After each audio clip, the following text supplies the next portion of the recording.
Hello and welcome to all the men and women of the West. I'm Joe. Today we're continuing the history of Stormwind, this time with an emphasis on the Wrynn dynasty. The Wrynn dynasty was founded under unknown circumstances. I can't really make a judgment on what kind of king Landon Wrynn was, though he was obviously the son of the first Wrynn king, as mentioned last time. With his reign having been a relatively... all that's noted is that it was apparently prosperous. That being said, his son, Berathan Wrynn, was apparently a very, very powerful and formidable king. In his younger days, Berathan was very, very impulsive and fierce. It's really with Berathan that we kind of see the Wrynn dynasty truly entrenching itself within Stormwind society. Berathan is honestly probably the greatest Wrynn king up until Varian. And part of the greatness of Berathan lies in that when the Knoll War took place,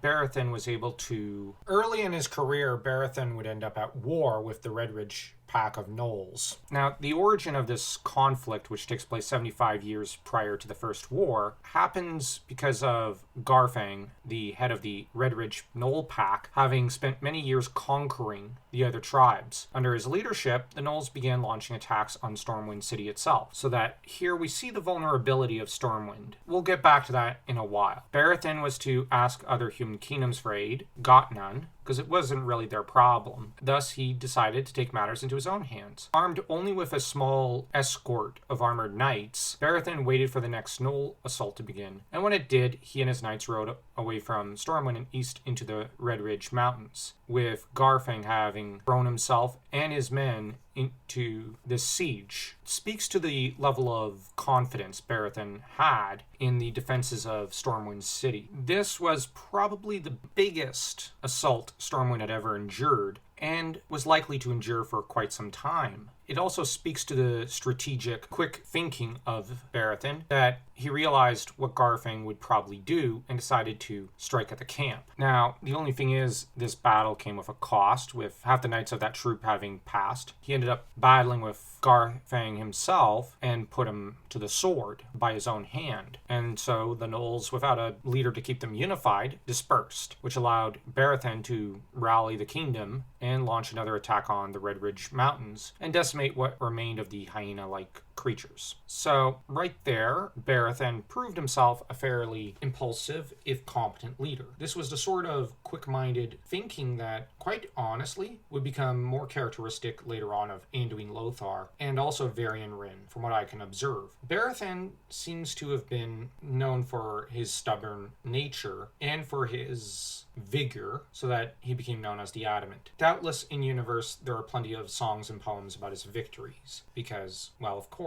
he'd have that kind of reward from his people because of how he had saved them from such a great menace. Apparently, Berathan decided, when his son Lane was born, mark the occasion by giving each citizen of Stormwind, likely the city, not the kingdom, 1 gold sovereign each. This is the sort of gesture that the Romans were fond of doing. It speaks to also the wealth of Berathan as a king, so that he was probably fiscally responsible. Berathan is also noted for having been worried about Medivh when Medivh fell into a coma at an early age, to have had Northshire Abbey clerics take care of him. So what this gives us insight into Berathan as a character is that he really was a fair-minded, decent king who didn't much care about rank, and who genuinely seemed to have loved his people. Archetypally, he's obviously the warrior king archetype here, was evidently a proud man, and one who was also proposed the theory maybe a little insecure about his family being newly on the throne. I'm saying that very tentatively because I'm not sure. That said, Berathan, if he was unsure of his family's right to the throne, might have felt that he had to prove himself and the dynasty to his people, so that his impulsive acts against the gnolls were meant to prove that the Wrynn dynasty had a legitimate claim. And in the medieval period, the best way a new dynasty can prove itself was through military success and victory. This has its foundation in the Germanic nature of most European kingdoms, as well as the fact that by its very nature, a military victory is a tangible thing that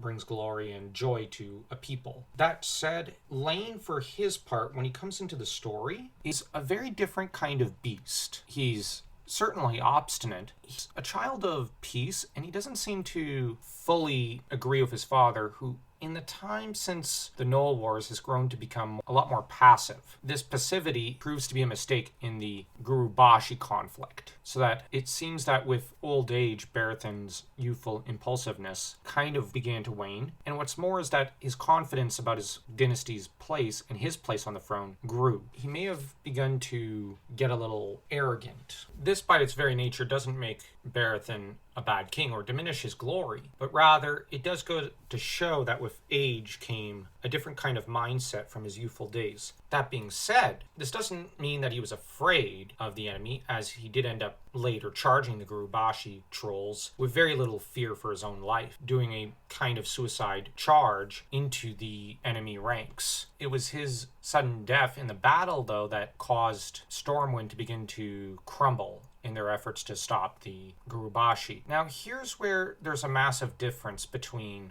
Lane and his father. Berathan was an ox of a man who was capable of rallying Stormwind at every level, and was frankly an utterly competent and great monarch. He was honestly quite impressive. The Adamant had truly earned his name over the course of a long and fruitful reign. The trouble for Lane is that he could not inspire the same confidence. It seems that he didn't have the same strong will as his father, and seemed to have lived in the shadow of Berathan, with Lane basically turning to Medivh and saying, well, solve my problem for me, please, which this is not the sort of action that would inspire much confidence. Medivh did as bidden and unleashed a great storm of magic that killed the majority of the Gurubashi and their leaders. This saved Stormwind, but at what cost? It was shown that the king did not have the strength to save them, but rather had to rely on a pet magician. And the only reason I'm criticizing the act is that it speaks to a great and profound weakness in Lane's character. Rather than take the hard road, he took the easy road. And archetypally in such a story, this is not the sort of action that comes without repercussion. Lane would end up repeating similar mistakes to an extent, at least in the movie, not heed Anduin Lothar's warnings about the dangers of a headlong charge to save Stormwind's people. Always keen for a almost commando-style victory of sorts, this sort of action is almost more reminiscent of Berathan, so one kind of sees a bit of the father's influence. My own reading of the text makes me think that maybe Lane did deal with a strange complex about his father, that he was in the shadow of this great man, and that it affected his self-confidence, so that he made very foolish mistakes in the First War, either in an effort to emulate him or to step out of his shadow. But either way, I think the Gurubashi victory did weigh upon Lane, and it would shape the man he'd become, because he has to have known that he didn't save Stormwind the way his father would have. And while it's undeniable that the results were there for all to see, the only thing is it cemented the trust of the king and Medivh, a very bad thing because Medivh was later to betray this trust. And it also goes to show Lane was, in some ways, not the man his father, and even his son would become. Lane, though, was to meet his death in the First War at the hands of Garona. I'm only going to touch lightly on the First War here because I'm doing other videos on the First War, for detail and battle for battle and whatnot. Check out the Chronicles of the First War podcast. That being said, Lane deep down was a good person. He would decide that he wanted to at least extend the olive branch to Garona. Garona, though haunted by the vision that she would one day kill someone close to her, had decided to hide this fact. Compelled by the Kingslayers, through which Gul'dan controlled her, she would, in the end, carve out Lane's heart in front of his son, Wrynn, traumatizing the young boy, with Garona having been crying during this monstrous act. Wrynn, by the time of Warcraft 3 and World of Warcraft, or at least the start of it, the classical period, is quite the formidable warrior king. I'm not going to lie. Probably the second most formidable man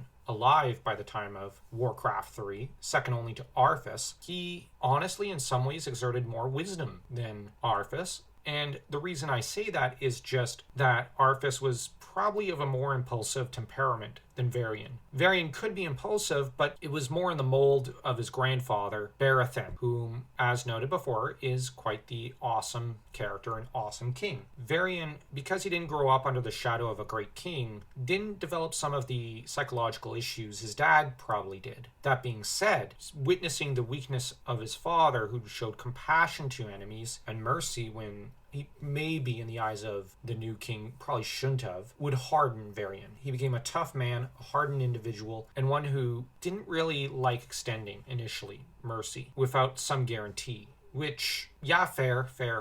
That being said, where Lane might be more a magician king of sorts, one who uses trickery and inspirational speeches and other such virtues and values, Varian's more like Barathin, as said, in that he's a warrior king. So his favorite aspect of kingship is the warrior, rather than the lover or magician. So if you enjoyed this video, don't forget to smash that like and that subscribe button, as though you were Arthas taking down Sylvanas.